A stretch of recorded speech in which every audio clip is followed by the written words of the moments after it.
مساكم الله بالخير. اليوم قضيتنا ابتدت بجريمة تعتبر شوي صغيرة لكنها انتهت في نهاية جدا شنيعة. إذا حابين تطلعون على تفاصيل هذه القضية خلكم مع أخوكم المحامي أحمد حسين دشتي.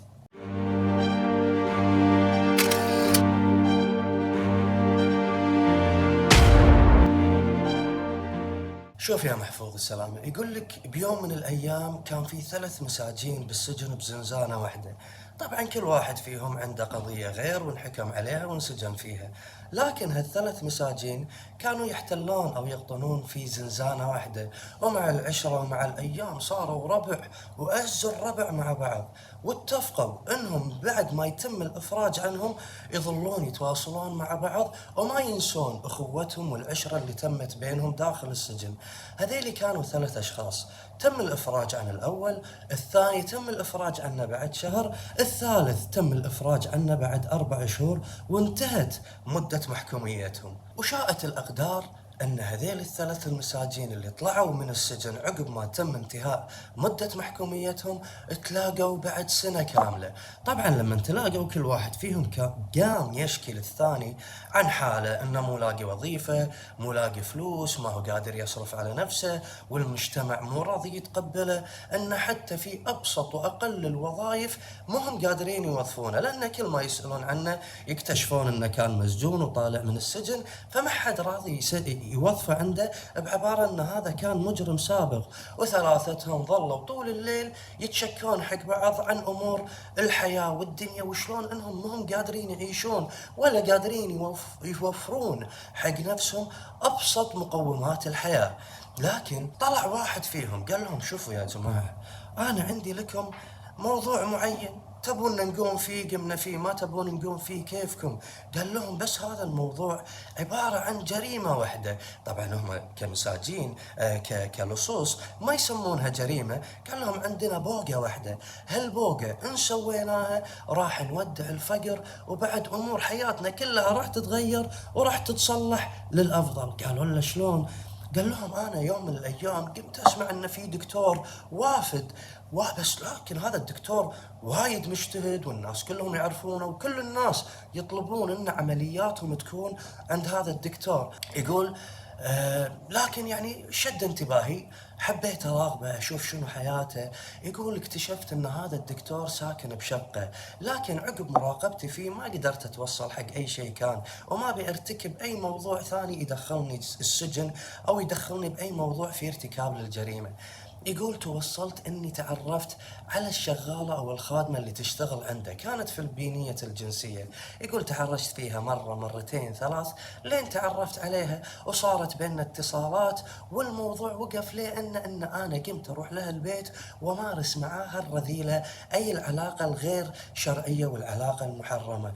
قالوا له شلون تروح لها زين والشقة منو فيها؟ قال لهم يبا يا جماعة الشقة فيها هذا الرجال وزوجته، وعندهم يا هال 2 وايد صغار رضع.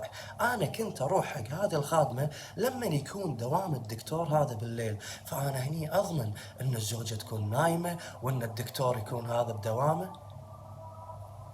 اذان، الله اكبر، يخلص الاذان واكمل لكم الموضوع ان شاء الله. المهم ان هذا صديقهم قام يقول لهم ان انا اروح لها بالليل، لكن مع السوالف وياها اكتشفت ان هذا الدكتور الوافد زوجته عندها وايد ذهب وايد مجوهرات، وهو دائما يحتفظ باموال كاش عنده بتجوري بالبيت.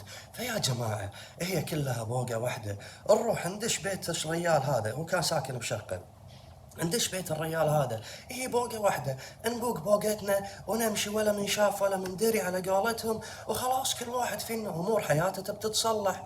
قالوا له تمام ما في مشكلة، لازم نقعد نخطط حق تنفيذ هذه البوقة. قال لهم انا اعرف الشقة عدل، واللي واقف علي بس ان انا اتصل بالخدامة هذه واسألها ها متى اقدر اشوفك، بابا متى يكون دوامه بالليل. هني هي راح تعطينا بقصد غير مباشر ان الدكتور ما راح يكون موجود بالليل، احنا ندش بالليل نكتفهم ونبوق اللي نقدر نبوق عليه ونمشي من الشقة. وفعلا تم التخطيط على هذا الموضوع، واتصل هذا اللص على هذه الخادمة واستفسر منها لين ما حددوا الوقت المناسب لارتكاب هذه الجريمة. وفعلا وصل ليل وقت المرتقب وراحوا دخلوا الشقة.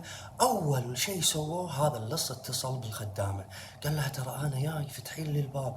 أول ما فتحت له الباب كتفوها، ربطوا إيدها وحطوا لاصق على حلجها عشان ما تقدر تصرخ أو تستنجد بحد. حطوها داخل غرفتها وقفلوا عليها الباب. توجهوا قال لهم أنا أعرف أن هذه الغرفة هي غرفة الدكتور. فتحوا باب الغرفة بشويش، لقوا زوجة الدكتور نايمة بأمان الله بروحها. راحوا كتفوها نفس الشيء وحطوا لاصق على حلجها وهددوها بالأسلحة أن إذا ما طعتينا وما أرشدتينا عن مكان المجوهرات والفلوس ترى بنذبحك وبنذبح عيالك الاثنين.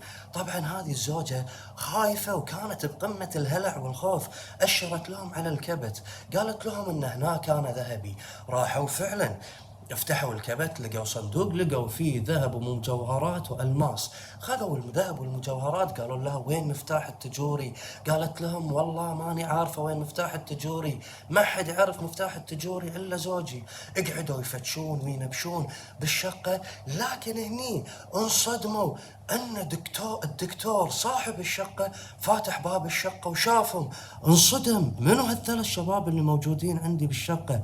هني هذيل بلمح البصر راحوا له، طقوه وهزئوه ومسخروه وكتفوه وحطوا اللاصق على حلجه.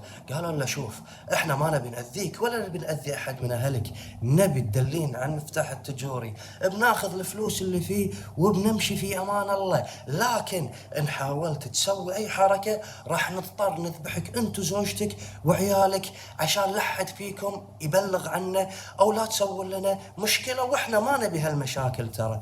وفعلا الزوج راح ودلاهم على مفتاح التجوري، افتحوا التجوري، خذوا الاموال اللي فيه وانحاشوا.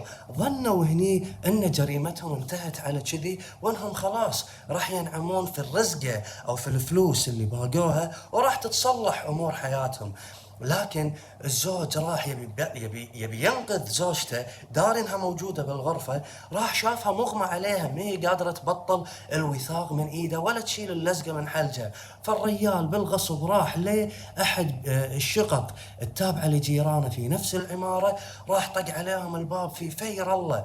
الجار فتح الباب مصدوم، شاف الدكتور مكتف، فتح الوثاق من ايده وشال اللزقه، قال له الحق علي، انا بايقيني وفي حراميه ومكتفين زوجتي وزوجتي مغمى عليها. تم ابلاغ الشرطه، ويوم الشرطه لموقع الشقه هذه، يبي يرفعون البصمات وبيشوفون شنو المسروقات. لكن المساله الاولى الحزينه بالموضوع ان الزوجه المسكينه هذه ما كان مغمى عليها، الزوجه هذه كانت متوفيه الله يرحمها. خافت من كثر الهلع والخوف اللي اصابها، حاشتها سكته قلبيه وتوفت، انتقلت الى رحمه الله سبحانه وتعالى. لكن الشرطه بدأوا يحققون مع الزوج ومع الخادمة على طول اعترفت، قالت يبقى أنا أحد اللصوص أعرفه وكنت على علاقة غرامية معاه، لكن ما كنت أدري أن هذا مجرم. هو اتصل فيني وقال لي إنه جاي بيزورني كالعادة. أول ما فتحت الباب شفتهم هم ثلاثة كتفوني وربطوني وحطوني بالغرفة، قفلوا علي الباب. أنا بعد كذي ما دريت شنو صار، سمعت صوت ربكة وصوت ضجيج بالشقة، لكن ما كنت عارفة شنو اللي صار. عقب ما يد دكتور صاحب الشقة اكتشفنا ان الزوجة الله يرحمها كانت متوفية. عموما رجال المباحث خذوا رقم هذا اللص من هذه الخادمة وقدروا يحددون موقعه عن طريق الأقمار الصناعية وحركة الأبراج، واكتشفوا أن هذا اللص متواجد حاليا في منطقة صحراوية، منطقة برية. توجهوا لهذه المنطقة وتم إلقاء القبض على الثلاث لصوص في أحد المخيمات. وأثناء القبض عليهم طبعا تمت عملية القبض بأقل من 24 ساعة.